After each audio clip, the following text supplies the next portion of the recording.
नमस्कार दोस्तों, आप सभी का स्वागत है आज के इस YouTube वीडियो में। तो हम बात करने वाले हैं NISM सीरीज 6 के चैप्टर 11 के बारे में। तो लिख लेते हैं अपना topic, chapter 11।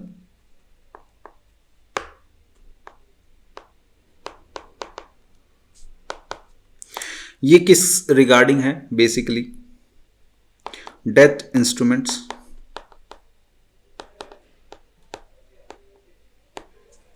And government securities.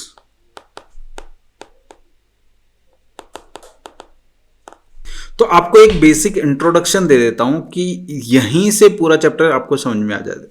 ठीक है, ये आपका चैप्टर 11 है। एक आपको ना पेपर मिलता है,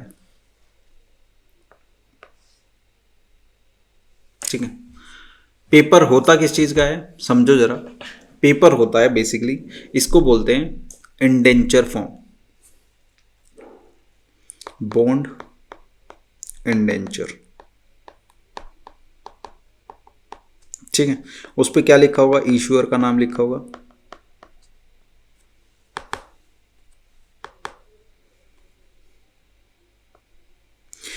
उस पर rate of interest, coupon rate बोल दो आपको इसको, कूपन रेट, टेन्योर,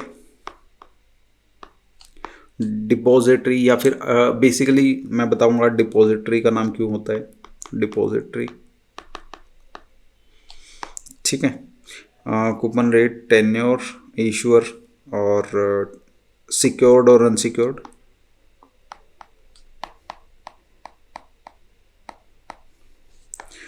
और इसके अलावा टेन्योर, टाइप, कोड। कोड मतलब आपका ISIN नंबर।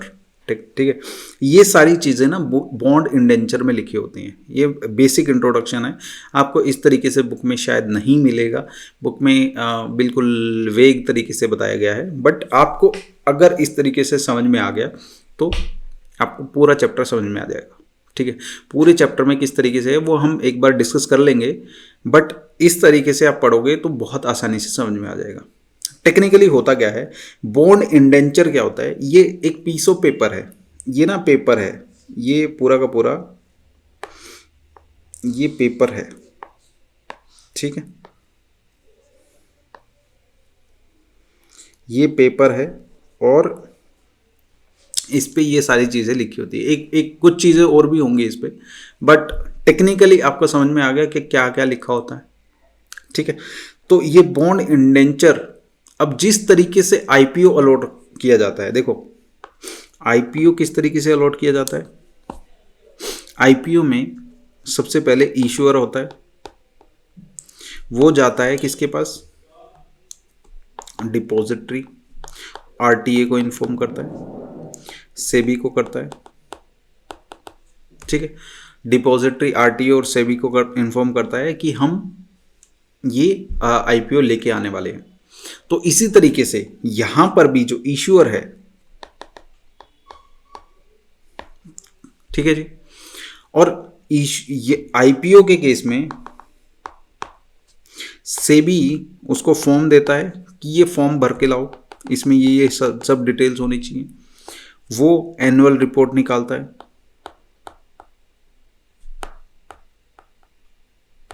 और दुनिया भर की चीज़ें करता है। ठीक है, और फाइनली वो इसमें होता क्या है, 90% प्लस सब्सक्रिप्शन जब आती है,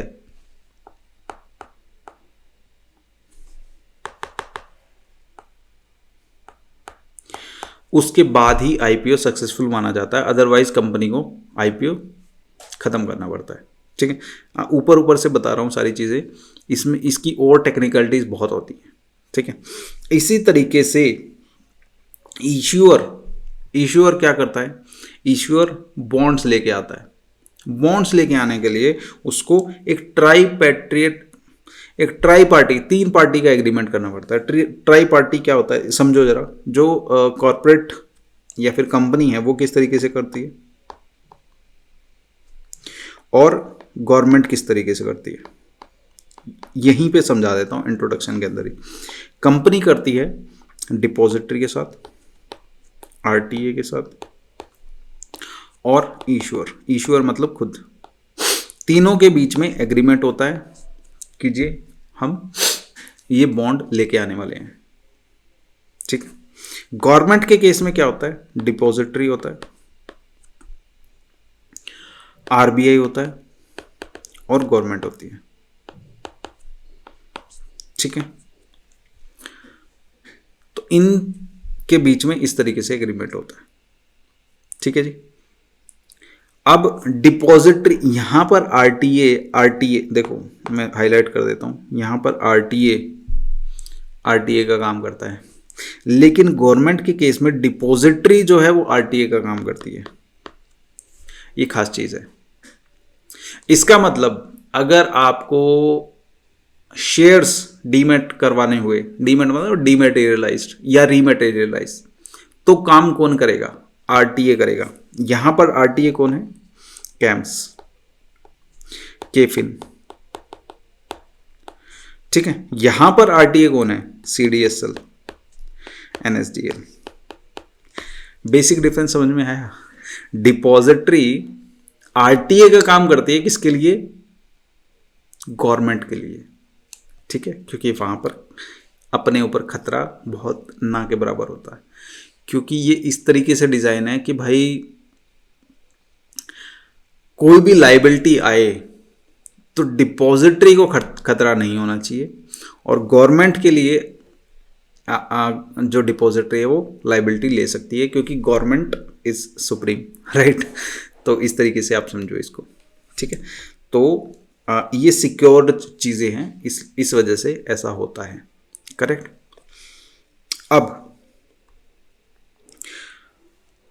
अब इनको एक एक करके तोड़ के समझा देता हूं पूरा। ठीक है।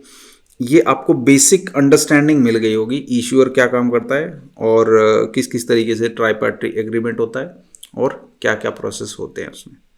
ठीक है। तो बेसिक अंडरस्टैंडिंग आ गई, क्या क्या चीज़ें लिखनी पड़ती हैं ये सब समझ में आ गया। ठीक है। कोड क्या होता है, ये ISIN होता है। टाइप मतलब सिक्योर्ड है, अनसिक्योर्ड है, या फिर बॉन्ड है, डिबेंचर है, या फिर टी बिल है। ठीक है। वो टाइप लिखना होता है। सिक्योर्ड अनसिक्योर्ड मतलब इसके नीचे कुछ प्लेज किया हुआ है क्या, मतलब आप सिक्योर्ड का मतलब क्या होता है, कार लोन सिक्योर्ड लोन है, होम लोन सिक्योर्ड लोन है, पर्सनल लोन अनसिक्योर्ड लोन है। पर्सनल लोन के नीचे कुछ नहीं रखा होता। होम लोन के नीचे किसके ऊपर लिया है, होम लोन होम के ऊपर लिया ना, तो उसके नीचे कुछ रखा हुआ है, कुछ सॉलिड चीज रखी हुई है। कार के नीचे कार रखी हुई है ना, कल को अगर आप पैसे नहीं देते तो कार उठा सकते हैं। पर्सनल लोन में किसको उठाएंगे। ठीक है। तो सिक्योर्ड अनसिक्योर्ड लोन समझ में आ गया। ठीक है। डिपॉजिटरी ऑब्वियसली आरटीए का काम करती है। टेन्योर मतलब 1 साल का है, 2 साल का, 5 साल का, 10 साल का, कितने टेन्योर के लिए ये। ठीक है। कूपन रेट ऑफ इंटरेस्ट कितना देंगे, और इश्यूअर कौन है, ये सब बताया हुआ है। ठीक है। तो ये बेसिक इंट्रोडक्शन था इस पूरे चैप्टर का, लेकिन अगर ये बेसिक इंट्रोडक्शन आपने समझ लिया तो आपको पूरा चैप्टर समझ में आ जाएगा। ठीक है। अब समझते हैं सबसे पहले एडमिशन, कि बेसिकली होता क्या है। ट्राई पार्टी एग्रीमेंट करती है। मान लो यहां पर कंपनी को लेके आना है बॉन्ड और गवर्नमेंट को लेके आना है। अब आ जाता है सबसे पहले क्या काम होता है, कंपनी के लेके आना है तो ट्राई पार्टी एग्रीमेंट होगा, 3 पार्टियों के बीच एग्रीमेंट होगा। उसमें कौन होगा, डिपॉजिटरी होगी, आरटीए होगा और इश्यूअर होगा। यहां पर आरबीआई होगा, डिपॉजिटरी होगा और गवर्नमेंट होगी। ठीक है। यहां पर आरटीए का काम करेगा और यहां पर डिपॉजिटरी जो है आरटीए का काम करेगी। ठीक है जी। इसके बाद जैसे आईपीओ रिलीज होता है, आईपीओ रिलीज कैसे होता है, एक पूरा का पूरा फॉर्म दिया जाता है। पहले तो ट्राई पार्टी एग्रीमेंट होगा, एक फॉर्म दिया जाता है किसके द्वारा, सेबी के द्वारा। वो फॉर्म पूरा भरा जाता है। उस फॉर्म में क्या क्या होता है, फॉर्म में होता है कि कंपनी क्या करती है, आगे आने वाले टाइम में क्या रिस्क हैं, मैनेजमेंट क्या समझती है, इसके फाइनेंशियल्स क्या क्या हैं, ये सब चीज़ें उस पर्टिकुलर फॉर्मेट के अंदर दिए गए होते हैं।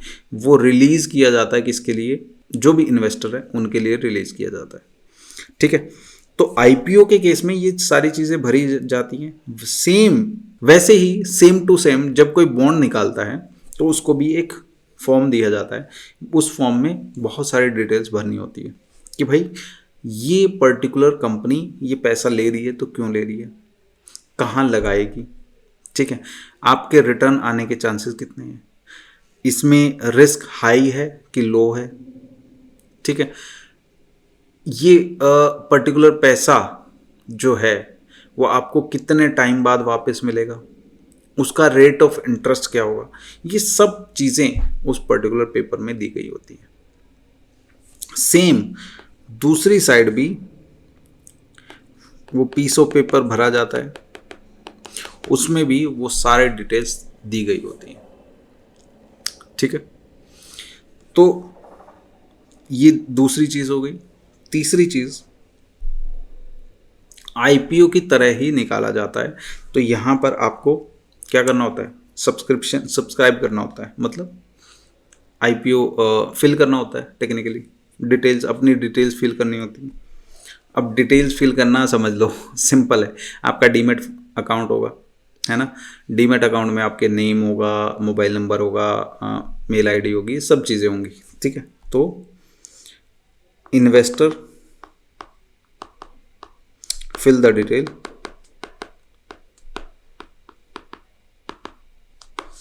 दोनों केस में सेम चीज़ रहेगी, और फिर फाइनली अलॉटमेंट होगा। ठीक है जी, तो अब यहां समझो एक बार, कंपनी जो है वो इसको 1 साल के लिए निकाल सकती है, 2 साल के लिए निकाल सकती है, या कितने भी साल के लिए निकाल सकती है, 10 साल, 40 साल, कितने साल के लिए भी निकाल सकती है। वैसे ही गवर्नमेंट 1 साल के लिए निकाल सकती है, 2 साल के लिए, और कितने भी 40 साल के। 1 साल से नीचे का जो होता है उसको टी बिल कह देते हैं, और उससे ऊपर के टेन्योर को डेटेड सिक्योरिटीज कह देते हैं, डेटेड सिक्योरिटीज, या फिर इसको जीसेक बॉन्ड्स बोल दो, जीसेक सिक्योरिटीज, गवर्नमेंट सिक्योरिटीज, ऐसा करके। तो डेटेड सिक्योरिटीज होती हैं, 1 साल से ऊपर की जो भी सिक्योरिटीज हैं उसको डेटेड सिक्योरिटीज कह देते हैं। 1 साल से नीचे की जो सिक्योरिटीज हैं उसको टी बिल्स बोल दिया जाता है। ठीक है, तो ये है अलॉटमेंट। अब आ जाता है, अगर आपको डीमैट फॉर्म में इसको चेंज करवाना है तो क्या करना पड़ेगा। तो डीमैट फॉर्म में सबसे पहले तो अलॉटमेंट, आप इन्वेस्टर हैं तो आपको क्या करना पड़ेगा, आपका क्या होना चाहिए, इन्वेस्टर के लिए क्या है, सिंपल है यार, आपका डीमैट अकाउंट होना चाहिए, आपकी डिटेल्स फुल होनी चाहिए उसमें, और आप अपना जो भी अलॉटमेंट के लिए पैसा डालोगे वो मनी या फिर ऑटो पे या कुछ भी लिख लो इसको, ठीक है, वो पैसा आप जमा करवाओगे। अगर आप ऑफलाइन करवा रहे हो तो जमा करवाओगे पैसा, डिपॉजिट। ठीक है, इन्वेस्टर के लिए ये है। और जब आपको अलॉट हो जाएंगे, अलॉट, तो आपको इंटीमेशन मिलेगा कि आपको पैसा आपको अलॉट हो चुका है। आपको जो भी इंटरेस्ट मिलेगा वो डिविडेंड को फॉर्म में मिलेगा, डिविडेंड के जैसे मिलेगा, ठीक है, फॉर्म में नहीं, डिविडेंड की तरह मिलेगा। जैसे डिविडेंड होता है ना, डिविडेंड में क्या होता है, आरटीए काम करता है। देखो डिविडेंड में कौन काम करता है, आरटीए काम करता है। आरटीए इश्यूअर को इन्फॉर्मेशन पहुंचाता है कि ये पर्टिकुलर लोग हैं जो होल्ड कर रहे हैं, तो आप इनको पेमेंट कर दो, ठीक है। यहां पर कौन काम करेगा, डिपॉजिटरी करेगी। डिपॉजिटरी गवर्नमेंट की केस में will inform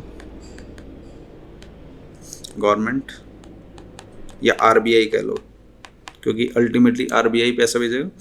RBI to disburse money.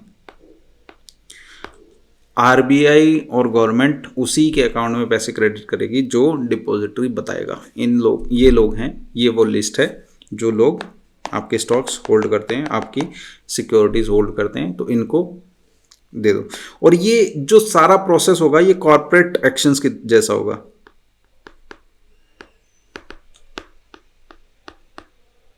ये सारी चीजें ना हमने ऑलरेडी पढ़ चुके हैं, कॉर्पोरेट एक्शंस क्या होता है, ठीक है, और ये अलॉटमेंट किस तरीके से होगा, ठीक है, ये सब हम ऑलरेडी पढ़ चुके हैं। आप पुराने चैप्टर्स में जाके देख सकते हो। डिपॉजिटरी और ऑब्वियसली प्राइवेट के केस में आरटीए करेगा,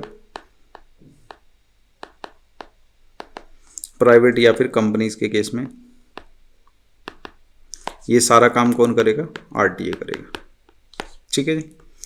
अब आपको अगर डीमैटेरियलाइज फॉर्म में पेपर चाहिए,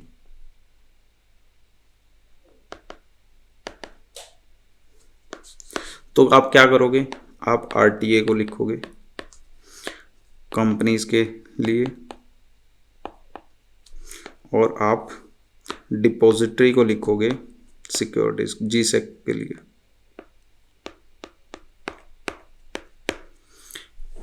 तो ये चीज़ है, ठीक है। आपको रीमेट भी करवाना है तो इसका उल्टा कर लो, करेक्ट। अब यहां पर कोई एक चीज़ और पूछ सकता है कि जी हम चेंज तो करवा लेंगे, डीमटेरियलाइज करवा लेंगे, रीमटेरियलाइज करवा लेंगे, गवर्नमेंट सिक्योरिटीज के केस में हम डिपॉजिटरी को लेटर लिख देंगे, ये सब बातें समझ में आती हैं। जैसे हमारे शेयर्स होल्ड कौन करता है, हमारे शेयर्स डिपॉजिटरी होल्ड करती है, तो हमारी गवर्नमेंट सिक्योरिटीज कौन होल्ड करता है, क्वेश्चन आ सकता है डेफिनेटली। तो हमारी जो गवर्नमेंट सिक्योरिटीज है वो आरबीआई के पास होती है, आरबीआई उसमें डिपॉजिटरी होता है, ठीक है जी।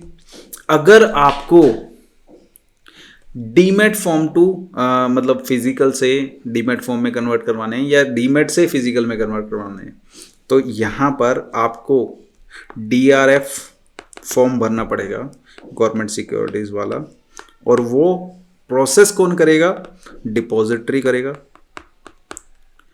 किसके अकाउंट में करेगा, आरबीआई के अकाउंट में। और आरआरएफ फॉर्म भी प्रोसेस होगा, किसके अकाउंट में होगा, डिपॉजिटरी करेगा, और किसके अकाउंट में करेगा, आरबीआई के, करेक्ट। जैसे कि डिपॉजिटरी का अकाउंट किसके पास होता है, क्लियरिंग मेंबर और आरटीए के पास होता है, मतलब एक्सेस कर पाते हैं, है ना। वैसे ही आरबीआई का अकाउंट एक्सेस कौन कर पाता है, सीडीएसएल और एनएसडीएल, ठीक है जी। और एक चीज और, जो आरबीआई है ना वो उसका एक शट पीरियड होता है, मतलब 1 दिसंबर से 15 दिसंबर तक। अगर आपको डीमेट टू रीमेट या रीमेट टू डीमेट कन्वर्ट करवाना है तो इसको शट पीरियड कहते हैं। तो इस पीरियड के दौरान आप कुछ भी चेंज नहीं कर सकते हैं, मतलब आपको डीमेट टू रीमेट करवाना है, रीमेट टू डीमेट करवाना है, तो ये प्रोसेस नहीं हो सकता आपका, ठीक है। तो इस चीज को ध्यान रखिएगा। अब एक बेसिक डिफरेंस समझ लो, सीडी क्या होता है, सीपी क्या होता है और जीसेक क्या होता है, ठीक है। सीडी मतलब सर्टिफिकेट ऑफ डिपॉजिट, ये होता है 1 लाख से नीचे के जो भी पेपर्स होते हैं, या फिर 1 लाख से आप ये लगाओ 5 लाख तक, यहां तक जो भी पेपर्स होंगे वो सीडी के फॉर्म में आएंगे। कॉमर्शियल पेपर्स ये आएगा 5 लाख से ऊपर का। और जीसेक में तो आपको पता ही है 1 ईयर अमाउंट कितना भी हो सकता है, और मोर देन 1 ईयर।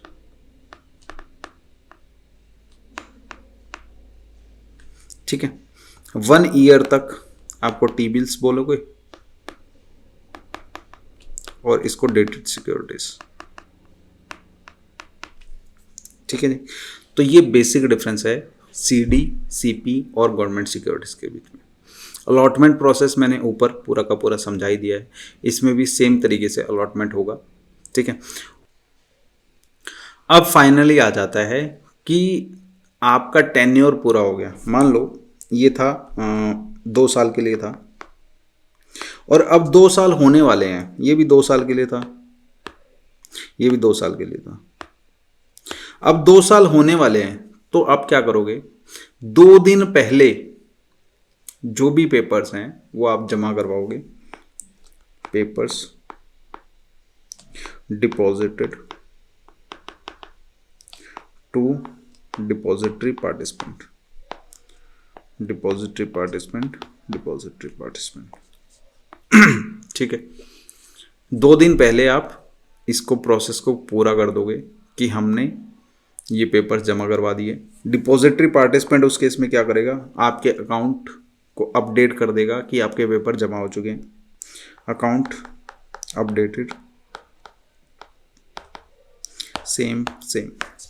ठीक, अकाउंट अपडेट हो जाएगा आपका, और फाइनली जो भी अमाउंट आपने भरा होगा वो वापस आ जाएगा। ठीक है, अब एक सिंपल सी चीज़ और समझ लो। बेसिकली ना जो बॉन्ड्स होते हैं वो किस तरीके से होते हैं, देखो बॉन्ड्स आपके कन्वर्टिबल बॉन्ड्स होते हैं। ये सिलेबस का पार्ट नहीं है, कन्वर्टिबल, नॉन कन्वर्टिबल।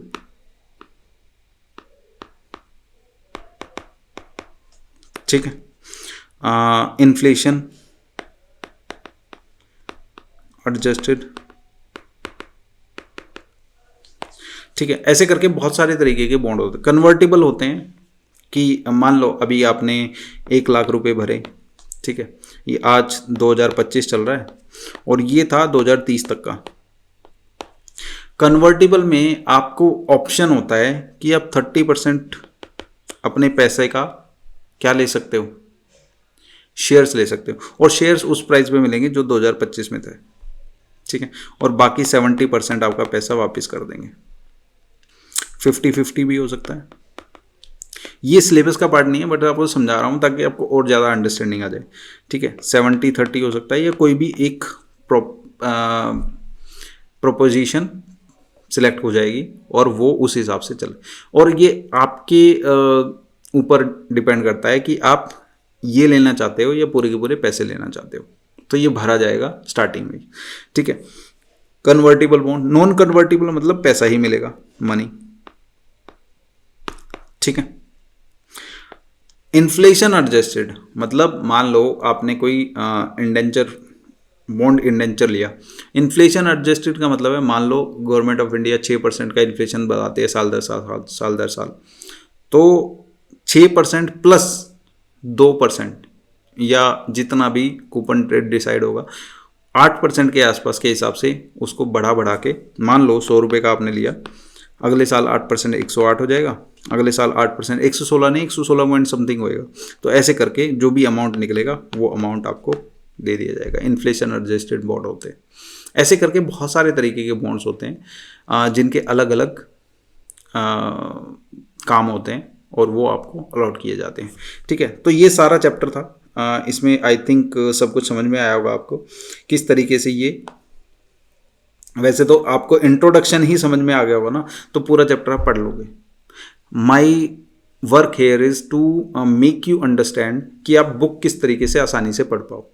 ये पूरा अगर आपने सिर्फ इंट्रोडक्शन भी देख लिया होगा तो आप आसानी से अपना ये चैप्टर आसानी से ख़त्म कर पाओगे। फिर भी मैंने एडिशन में ये सारी चीज़ें डिस्कस कर दी आपके साथ ताकि और ज़्यादा अंडरस्टैंडिंग आपको आ जाए। Correct. So this was all from the chapter. अब हम क्वेश्चन आंसर डिस्कस कर लेते हैं कि क्या क्या क्वेश्चन आंसर इस पर्टिकुलर चैप्टर के पीछे हैं। राइट।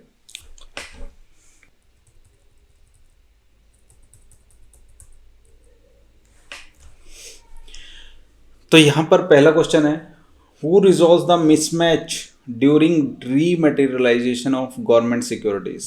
तो कौन मिसमैच को हैंडल करता है इन रीमटेरियलाइजेशन प्रोसेस, मतलब डीमेट करवाना हो रीमेट करवाना हो, दोनों केसेस में कौन हैंडल करता है। आसान बात वही है, आरटीए कौन है। ठीक है, गवर्नमेंट बॉन्ड सिक्योरिटीज में मैंने बताया कौन है, वो है डिपॉजिटरी पार्टिसिपेंट। राइट।